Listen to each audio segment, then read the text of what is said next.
Welcome, everybody. Thanks for tuning in. This is the first of Silverman's community update live streams. We're going to be doing these every other week from now on.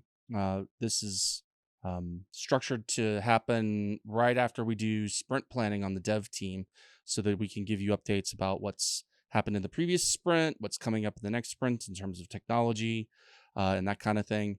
I'm going to cover a bunch of stuff about that today. We're also on the off weeks between community updates. We're going to be doing testnet live streams so that you can watch us constructing testnets with different node operators and stuff like that, and then testing them with our load testing tools and building apps on them and stuff like that. So next week, let's launch a network together. If you're interested, reach out to us and send us an email at info@silvermint.net. Okay, so what we're doing here is, if you're not familiar with the Silvermint project, we're trying to build the world's fastest open source, leaderless, permissionless blockchain. We launched our first private testnet in March. It's called Ember. That testnet is a very small network with a low total transaction capacity, but right now users and developers can send transactions to it if they want. Up next will be our Spark testnet, where we'll try to expand the individual capacity and recruit additional node operators to help us in testing our platform.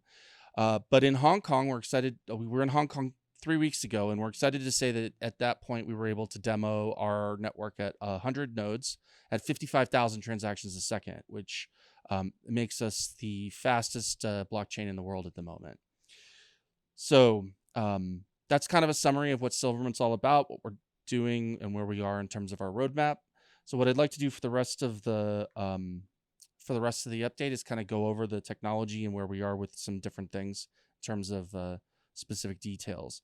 Next week, we're going to be releasing version 0.1.6 of the core Silvermint node software. So that's going to include new tools and documentation so that anybody can run a Genesis ceremony and launch your own network. You can use the tools that we're building for the main network to launch your own in exactly the same way, and then you can test that out. Part of what makes Silvermint unique is that we have a sharding architecture where sovereign shards can interact with each other and the main Silvermint network so that we can all contribute value back to each other in order to build a large ecosystem where everybody's success helps to create success for other applications. And we can build a large user base that's able to interact with our different technologies efficiently and seamlessly. So if you want to launch your own sovereign shard, you should check out the new Genesis ceremony that's in 0.1.6. It's a very early beta of that feature, and the implementation is going to have a lot of new features to come in the future, but it already works, and you can see it live. Like I said, next week we'll be testing it out with some other node operators who we've recruited. We've also included updates to our Terraform configurations to handle multi-tier storage. That allows us to use SSDs for writing very recent data and in a high performance way, but then also migrate that data as a slower disk for long-term bulk storage.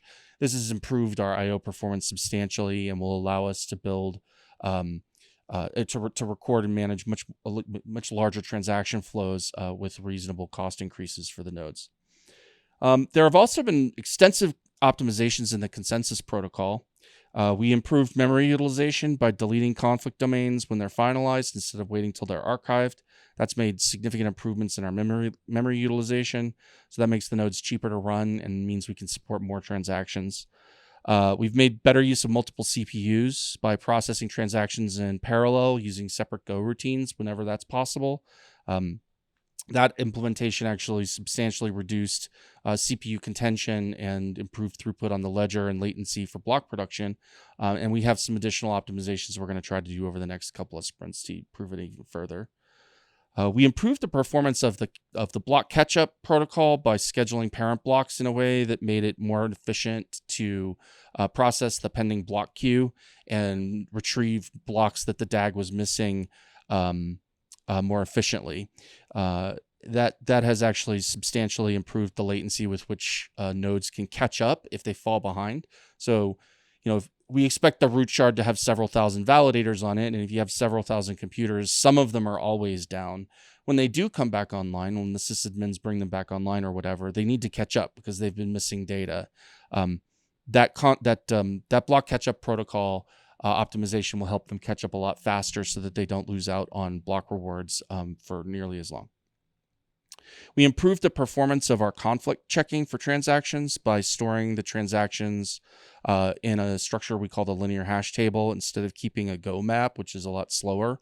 And that substantially improved the total throughput to the ledger. We can now do, just on the local machine, the ledger can handle millions of TPS. With the actual protocol implementation, we're well above our target of 140,000 TPS for mainnet. Okay, so that's version 0.1.6. I know it's kind of a whirlwind, but I hope you caught all that. What are we working on this sprint? So a key thing is that we're going to be documenting our Terraform scripts and configurations. So you'll be able to use our Terraform configurations, the ones that we use to spin our own internal test nets and our own load testing infrastructure. You'll be able to spin that up and down in Google Cloud or AWS or what have you using those Terraform templates so that you can build networks and then load test them to see whether they work for you, whether the performance is what you want, and to get a sense for how your application will interact with them when the network is under load. We're adding a cluster/node configuration tool that will allow you to use a graphical interface or to configure your node instead of having to edit a config file on Linux, which I think will make it more accessible to a wider variety of systems engineers. A key feature we're implementing, probably the biggest feature we're implementing in this sprint, is snapshots. A snapshot is basically a collection of the DAG state as of a particular block.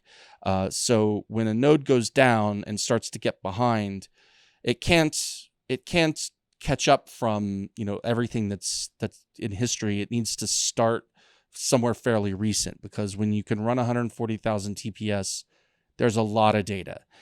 So snapshots will allow us to take a snapshot of the DAG, which is a compressible object that we can then ship to the node when it comes back online, and it then has a fairly small amount of data that it needs to pull down from the network in order to recover and get back to where it can produce blocks on schedule. So that's basically the idea, is when a node comes online, it can use a snapshot as the starting point for the DAG. This is essentially identical to Genesis. So a Genesis ceremony starts with a snapshot, and everybody builds a DAG from that. What the new snapshots feature will do is allow you to snapshot the DAG in progress and have nodes build from there. And that will that's a necessary feature for us to then be able to implement bonding, which we're going to do next sprint. So that's our work for this sprint. We're really excited. We've made a lot of progress in the last couple of months, and we're very excited to have you guys here and to share our technology with the world. We do have open jobs. We're always hiring. So if you're a blockchain developer, or a Go developer, or you're just super excited about what our technology can do, you can fire us an email at jobs@pyrofx.net, and we will talk to you about whether there's a fit here. So now I guess we're to questions. So if any of you guys have questions, throw them in the Kick chat, and we'll answer them here.